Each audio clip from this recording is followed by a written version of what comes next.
Is the best way to preserve a historic building sometimes to build an identical one right beside it, rather than restoring it, rather than converting it, rather than doing any of the things preservationists usually tell us to do? Welcome back to UrbArchitect, and today we are heading north to the industrial port city of Dunkirk to examine a building that answers this question with a confidence that still surprises visitors the first time they see it. FRAC NORD Pas Calais, completed in 2013 by Lacaton and Jean-Philippe Vassal, sits on the site of a former shipbuilding hall known as AP2, a massive steel frame structure built in the early 20th century to construct vessels for a port that once defined the economic identity of this region. By the time Lacaton and Vassal were commissioned to transform this site into a regional center for contemporary art,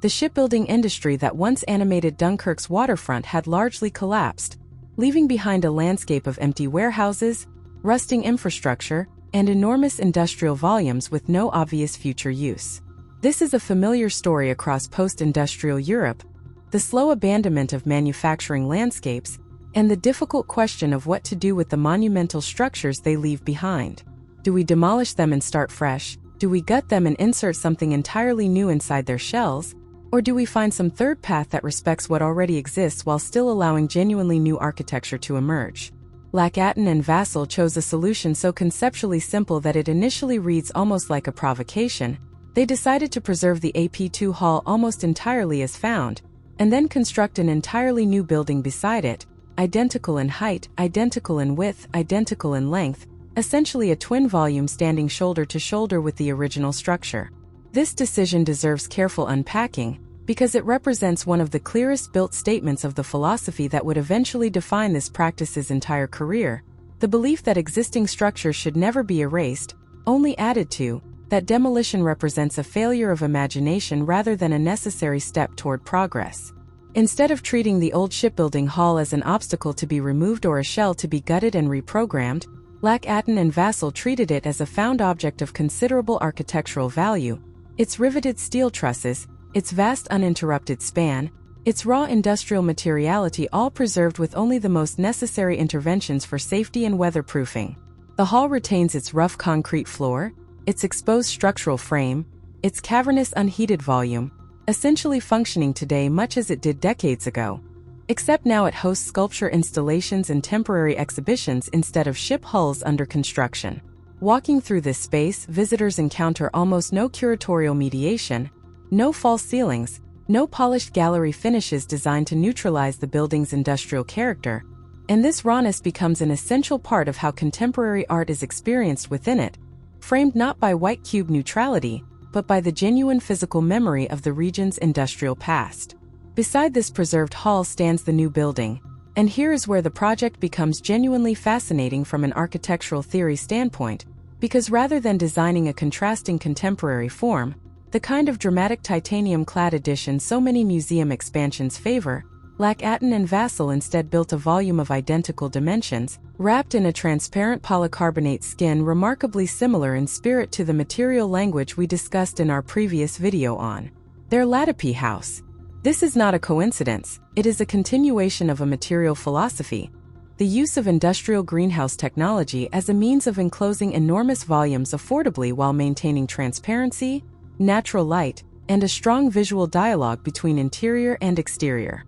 The new building essentially mirrors the old one in massing while announcing its own contemporary identity through material contrast: solid riveted steel beside translucent polycarbonate, opaque industrial heaviness beside luminous industrial lightness, past and present standing not in competition but in quiet conversation. This mirrored twin strategy raises a compelling question that the architects clearly wanted viewers and critics to sit with: why build something identical in scale rather than something more assertive, more visually distinct, more obviously ambitious the way contemporary museum architecture so often demands? The answer lies in restraint as a design strategy,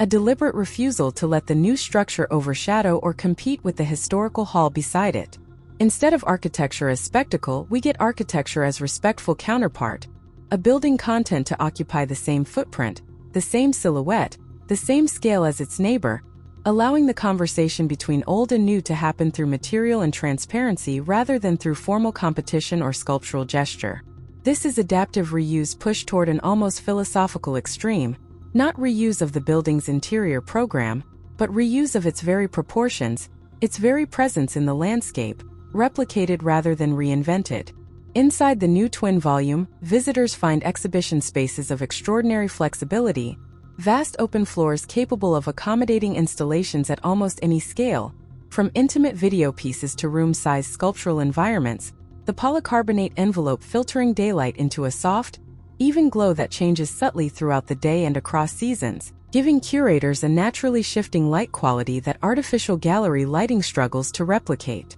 This flexibility extends beyond simple open-plan convenience. It represents a curatorial philosophy embedded directly into the architecture itself, spaces that refuse to dictate how art must be displayed, refuse to impose a fixed sequence or a predetermined visitor path, offering instead a kind of spatial blank canvas that curators can reconfigure exhibition after exhibition without fighting against the architecture's own assumptions about what a museum should look like. The relationship between the preserved industrial hall and contemporary art deserves particular attention here, because this project makes an implicit argument about context and meaning that extends well beyond Dunkirk. Contemporary art, so often displayed in pristine white cube galleries designed to erase all context and let the artwork exist in supposed neutrality, here instead confronts a powerfully specific historical setting: exposed steel trusses that once supported the weight of ships under construction, concrete floors scarred by decades of industrial use, an atmosphere thick with the memory of labor and manufacturing.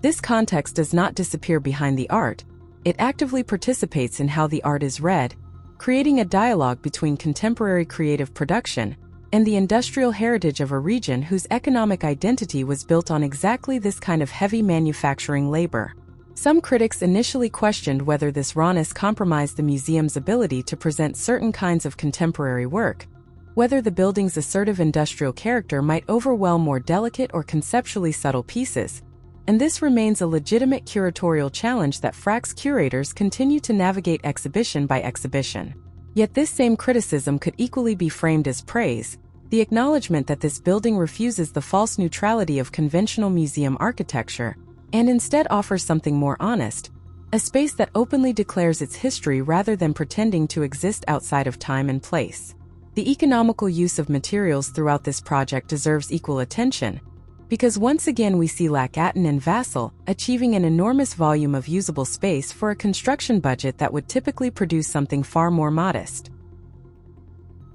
The decision to preserve the existing hall rather than demolish it eliminated enormous costs associated with clearing a structure of this scale, while the polycarbonate cladding of the new twin volume allowed an equally enormous enclosed space to be constructed for a fraction of what conventional museum architecture, with its expensive stone or metal cladding systems, typically demands. This economic efficiency is not incidental to the project's success, it is fundamental to it, demonstrating once again this practice's consistent belief that architectural generosity, measured in usable square meters and enclosed volume, should take priority over material extravagance measured in expensive finishes and dramatic formal gestures. Critics who favor more conventional museum architecture have sometimes described FRAC NORD Calais as underwhelming from a purely visual standpoint, a building that from certain angles could be mistaken for continued industrial infrastructure rather than a celebrated cultural institution, lacking the kind of dramatic silhouette that generates the viral photography so many contemporary museums seem designed to produce.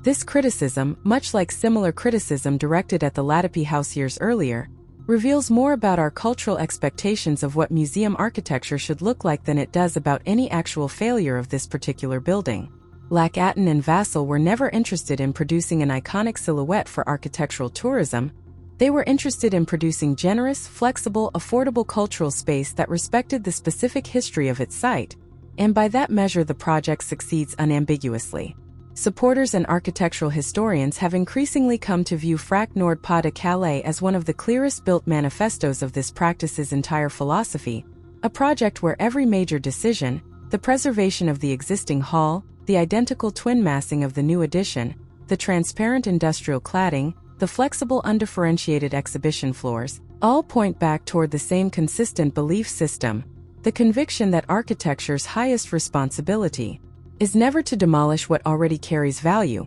always to add rather than subtract, and to measure success through the generosity of space and the honesty of material rather than through formal spectacle or aesthetic novelty. This project's influence becomes particularly clear when we consider how directly it anticipates the transformation of the Palais de Tokyo years later,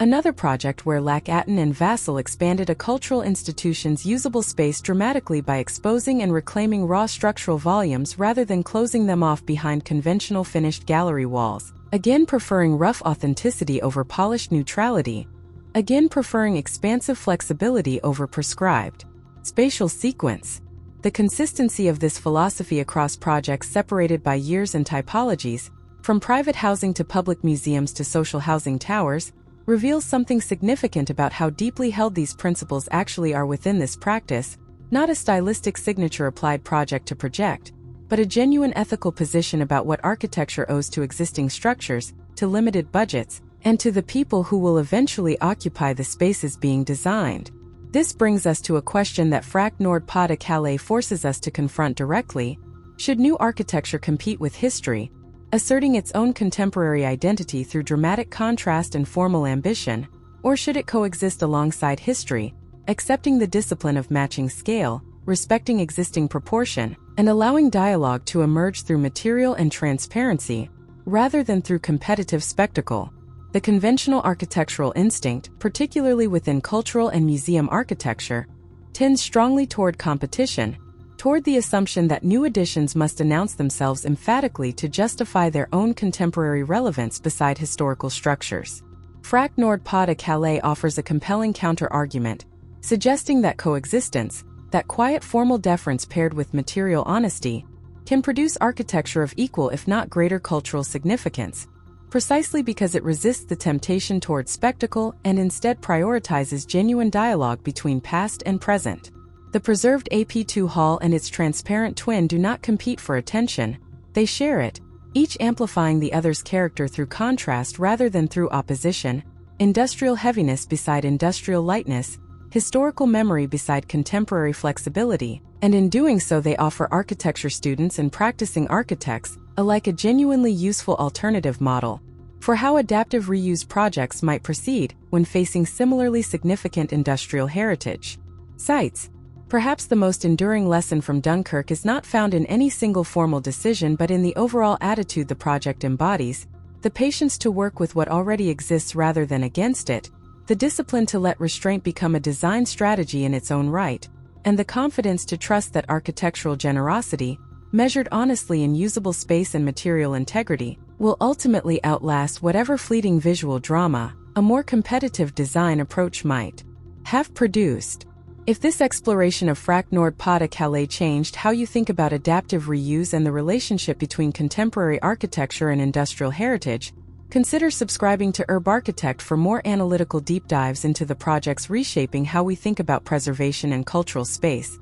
And let us know in the comments whether you think architecture should compete with history or quietly coexist beside it.